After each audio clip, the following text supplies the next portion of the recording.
Bienvenue à l'hôtel Rixos de Tripoli. Alors vous voulez savoir comment marche le journalisme de guerre? Eh bien c'est une occasion exceptionnelle que vous allez trouver là. Donc tous les journalistes étrangers autorisés à se rendre en Libye sont stationnés dans cet hôtel, un grand hôtel de luxe récemment construit par une société turque. Et les journalistes ne sont pas autorisés à se promener dans la ville sans être escortés, donc ils vivent là en circuit fermé, ayant généralement leurs informations sur le pays d'après les dépêches des agences qu'ils reçoivent, et ignorant tout de la réalité de ce qui se passe en dehors de l'hôtel. Mais ils ont la chance de pouvoir ici rencontrer tous les dirigeants du pays qui viennent les uns après les autres faire des points de presse tous les jours, voire plusieurs fois par jour. Alors pourquoi ils sont enfermés ici? Eh bien parce que au début de la guerre, on les a laissés circuler avec des voitures individuelles, et puis on s'est rendu compte que certaines équipes de journalistes, sans qu'on sache qui à l'intérieur de ces équipes, certaines équipes de journalistes ont déposé des balises qui ont servi à des bombardements de l'OTAN. Donc on a pris à ce moment-là la décision de les enfermer dans cette cage dorée et d'organiser des voyages pour eux quand ils ont besoin de se rendre en groupe dans certaines localités pour constater les résultats des différentes batailles.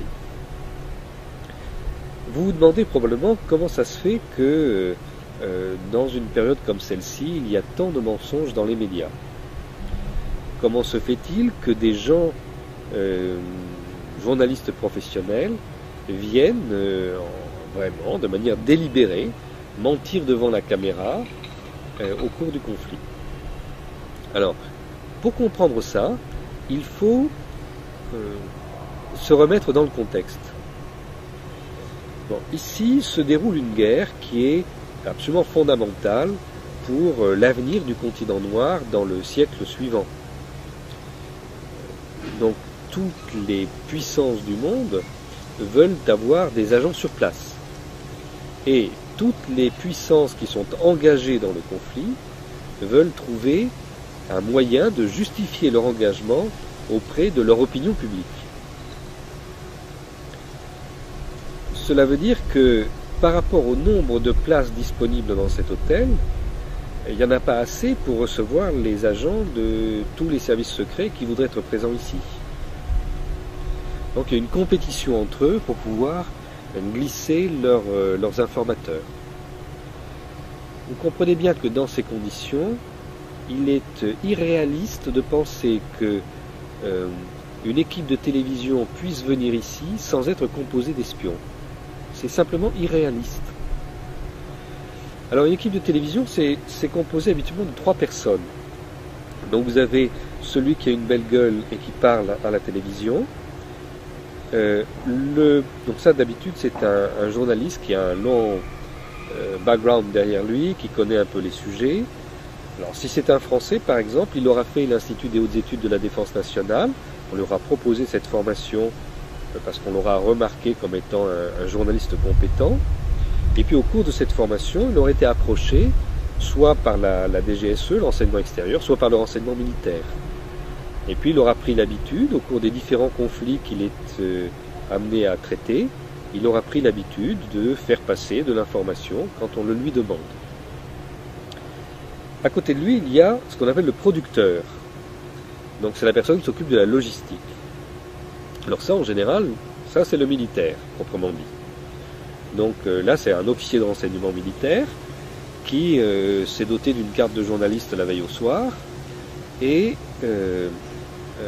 qui va être resté en contact direct avec sa base grâce à des téléphones satellitaires. Et le troisième, c'est le technicien. Alors, le technicien, souvent, il est un peu baraqué, avec des tatouages partout. Lui, il vient des forces spéciales et il est chargé de couvrir l'équipe. Donc quand ces gens-là vont être amenés à traiter l'information, ils ne la reçoivent pas tous de la même manière. D'une part, ils veulent du renseignement à transmettre à leur capitale. D'autre part, ils doivent utiliser ce qu'ils voient et le déformer pour que ça serve la propagande de guerre. Une surprise est de constater que si on regarde les journalistes venant des pays impliqués dans le conflit, on verra qu'ils se connaissent entre eux. D'ailleurs, ce sont les mêmes qui sont ici, qui étaient à Bagdad à l'hôtel Palestine, que l'on a vu en Afghanistan, que l'on a vu en Yougoslavie. Ils se connaissent entre eux puisqu'ils se retrouvent d'un théâtre d'opération à un autre. Et puis ils se connaissent entre eux parce que souvent, leurs services respectifs les ont mis en contact ou ont planifié des choses pour eux avant qu'ils ne se rendent ici. Donc dans ce travail, on les voit fabriquer l'information. Alors, par exemple, avant-hier, il y a eu une ville qui a été attaquée par l'OTAN et il y a eu un massacre de civils, en fait un bombardement qui a été fait sur des maisons civiles. Alors comment est-ce que l'OTAN va justifier ça? Donc de deux manières. D'une part, on va détourner l'attention. Donc on a annoncé immédiatement que un des fils de Kadhafi avait été tué au cours d'un combat dans une autre région du pays. Donc tout le monde s'est mis à broder sur cette mort avant qu'elle ne soit démentie. Ça occupe l'attention et on ne parle pas de l'énorme bavure qu'on vient de faire à côté. Puis quand même, il faut aborder un peu cette bavure. Alors, ici, le service de presse propose à tous les journalistes de prendre l'autobus, les amène sur place pour regarder les maisons détruites. Et je donne l'exemple du journaliste d'une grande chaîne d'information continue dont le siège est à Atlanta. Et donc là, ce journaliste va présenter dans son reportage l'immeuble détruit. Il explique voilà, l'immeuble a été bombardé, il y a des morts, etc. D'après l'OTAN, on a bombardé un objectif militaire, mais d'après le régime, c'était en réalité des civils qui sont morts. Et puis là, il va faire quelques pas et il va ramasser par terre une vareuse. Et en la prenant la main, il dit mais ça c'est un morceau d'uniforme militaire, donc vous en concluez ce que vous devez en conclure, mais ça signifie le bombardement était justifié. Donc ça c'est vraiment une fabrication d'événements. Parce que quand vous êtes dans un pays en guerre, dans lequel on a distribué des armes absolument à tout le monde a un bout d'uniforme sur lui. Hein, les gens, ils essayent de se fabriquer eux-mêmes leur uniforme. Donc le fait de ramasser une vareuse par terre, ça ne veut strictement rien dire. Ça n'est aucunement la preuve que l'immeuble était habité par des militaires. Et n'importe qui se trouve ici, qui se promène alentour, comprend ça instantanément. Ou encore, la même équipe de télévision, l'autre jour, était invitée à un iftar, c'est-à-dire un repas pour briser le jeûne du Ramadan. Donc dans une grande tente, une organisation charitable distribuait des repas. Et puis à l'intérieur de cette tente, donc c'était un peu chaud, c'était un peu étouffant, il y avait des vasques avec de l'encens, comme ça se fait en Orient, pour que ce soit plus agréable. Et la tente était décorée à un endroit avec un grand portrait de Mouammar Kadhafi.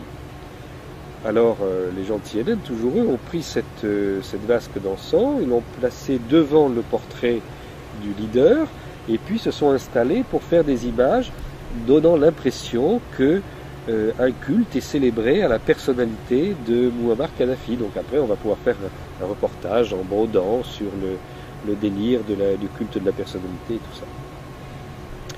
Donc ce sont des choses qui sont faites très consciemment, très volontairement, dans un but de pure propagande. Que peuvent faire les autorités libyennes? En fait, c'est un piège tout ça, parce que on pourrait dire il faut mettre tous ces gens dehors puisqu'ils ne cessent de mentir, mais si on fait ça, ça ne résout pas les problèmes. Regardez ce qui se passe en Syrie. On a mis tout le monde dehors, alors ils se mettent à raconter qu'on tue des milliers de gens, etc., ce qui est complètement faux. Mais voilà, il n'y a pas de possibilité de contradiction. Ou on les accepte et on sait qu'ils mentent. Alors si on les accepte, eh bien, il faut les utiliser aussi. D'où par exemple le fait que au mois de mars, lorsque Kadhafi a reçu certains chefs de tribus qui ont fait allégeance. C'est très important, parce que ça représentait un basculement complet de l'opinion publique en Libye. Eh bien, il est rentré sans qu'on sache comment, fort discrètement, dans cet hôtel. On a installé un studio de télévision dans le sous-sol de l'hôtel, et c'est là qu'il a reçu les chefs de tribu, ceci passant en direct à la télévision, donc aussi sur les écrans que tout le monde a dans les chambres et dans les parties communes de l'hôtel. Notamment, vous voyez là derrière moi, il y a cette salle de thé là, en bois, très jolie, très agréable, où tout le monde était en train de regarder la télévision, et donc tout d'un coup il réalise que Kadhafi est dans l'hôtel. Vous imaginez un peu la panique dans ce petit monde. Et tout le monde veut rentrer dans le studio en bas, mais la sécurité les en empêche. Chacun utilise ses téléphones satellitaires pour informer l'OTAN de ce qui se passe, mais l'OTAN ne peut pas bombarder, puisque précisément toute la meute des journalistes étrangers se trouve là.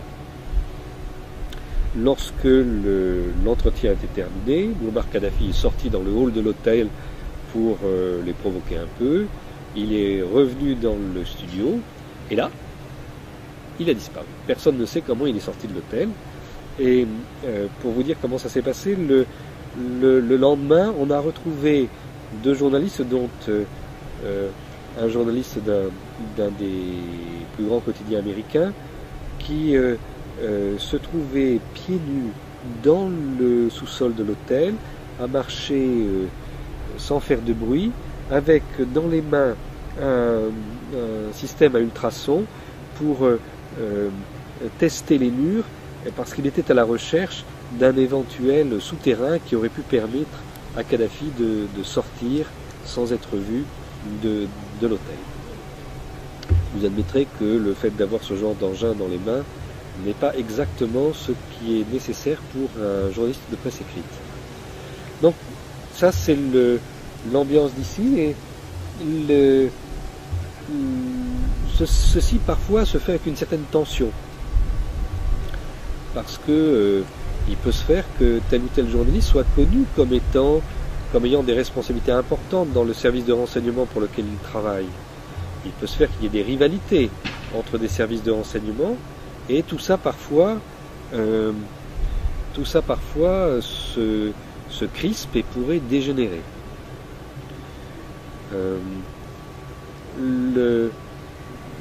En outre, différents services secrets qui ne sont pas impliqués dans le conflit viennent aussi surveiller. Donc, par exemple, cet hôtel appartenait aux Turcs au début, ils ont été obligés de le vendre puisque la Turquie a pris position dans le conflit, et c'est la Suisse qui est venue acheter l'hôtel. Donc évidemment la Suisse a envoyé des maîtres d'hôtel et tout ce qu'il faut pour remplacer une partie du personnel, et il faudrait être bien naïf pour croire que ces gens ne sont que des maîtres d'hôtel. Il faudrait bien être bien naïf pour penser que les services de renseignement suisses ont laissé passer cette occasion inespérée d'amener leurs agents de renseignement sur place.